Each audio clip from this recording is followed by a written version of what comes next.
Assalamualaikum warahmatullahi wabarakatuh. Perkenalkan, nama saya Farel Arvin Rizky Pratama, nomor absen 36 dari kelas 11 MIPA 2. Di sini saya akan membacakan teks ceramah dengan judul Ikhlas. Puji syukur marilah kita panjatkan kehadirat Allah Subhanahu wa taala, karena atas rahmat dan karunia-Nya kita bisa bersama-sama berkumpul di sini dalam keadaan sehat walafiat. Pada kesempatan yang berbahagia ini, saya akan memberikan ceramah mengenai ikhlas. Rasulullah SAW selalu mengingatkan Allah tidak menerima amal kecuali apabila dilaksanakan dengan ikhlas untuk mencari ridha Allah Subhanahu wa taala semata. Meskipun keringat dingin bertetesan, segenap tenaga habis, pikiran terkulas, kalau tidak ikhlas, besar apapun amal kita semuanya pasti sia-sia di mata Allah Subhanahu wa taala.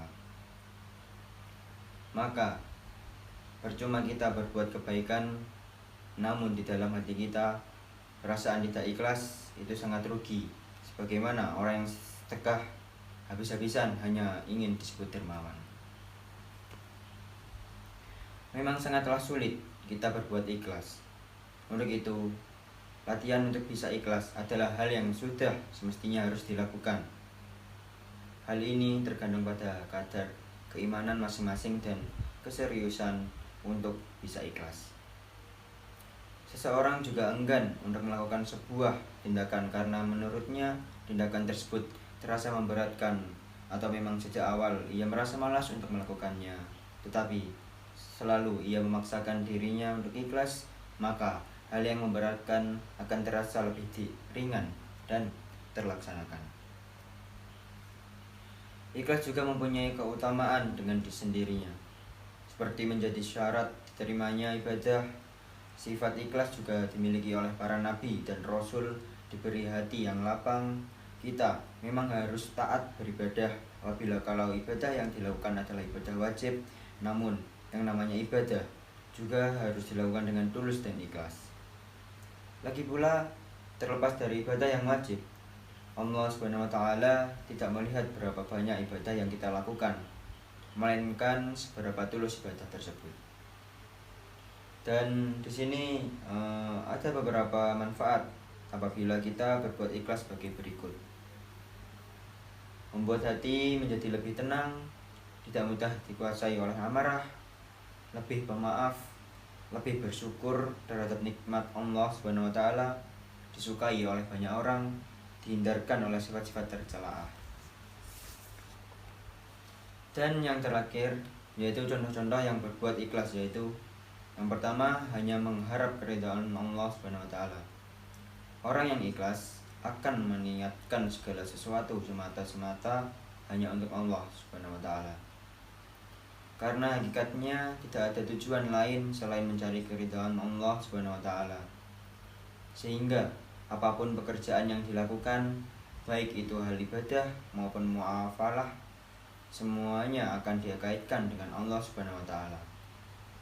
Dan contoh yang kedua yaitu sembunyi-sembunyi saat beramal. Untuk ikhlas dalam beramal memanglah sangat sulit. Biasanya orang-orang yang ingin berusaha ikhlas dalam beramal cenderung akan bersembunyi-sembunyi jika melakukan amal kebaikan. Hal ini untuk menghindari sifat riya yang akan merusak amal kebaikan tersebut. Dan yang ketiga yaitu percaya bahwa batin lebih baik daripada lahir. Sebagaimana seseorang yang ikhlas tidak pernah mementingkan dan memperlihatkan kebaikan di hadapan orang lain, sehingga akan terus berbuat baik meski saat sendirian maupun dalam keramaian. Karena hakikatnya orang-orang yang beriman percaya bahwasannya setiap tindakan oleh manusia selalu diawasi oleh Allah Subhanahu wa taala. Demikianlah ceramah singkat yang saya sampaikan pada kesempatan hari ini. Semoga membawa keberkahan dan bisa diambil hikmahnya. Dan apabila ingin berbuat kebaikan, maka ketahuilah tentang bagaimana cara berbuat ikhlas. Meskipun perbuatan yang engkau lakukan lebih baik, jika kita tidak ikhlas maka percumalah. Insya Allah apa yang kita sampaikan hari ini bisa bermanfaat bagi kita semua. Amin ya rabbal alamin.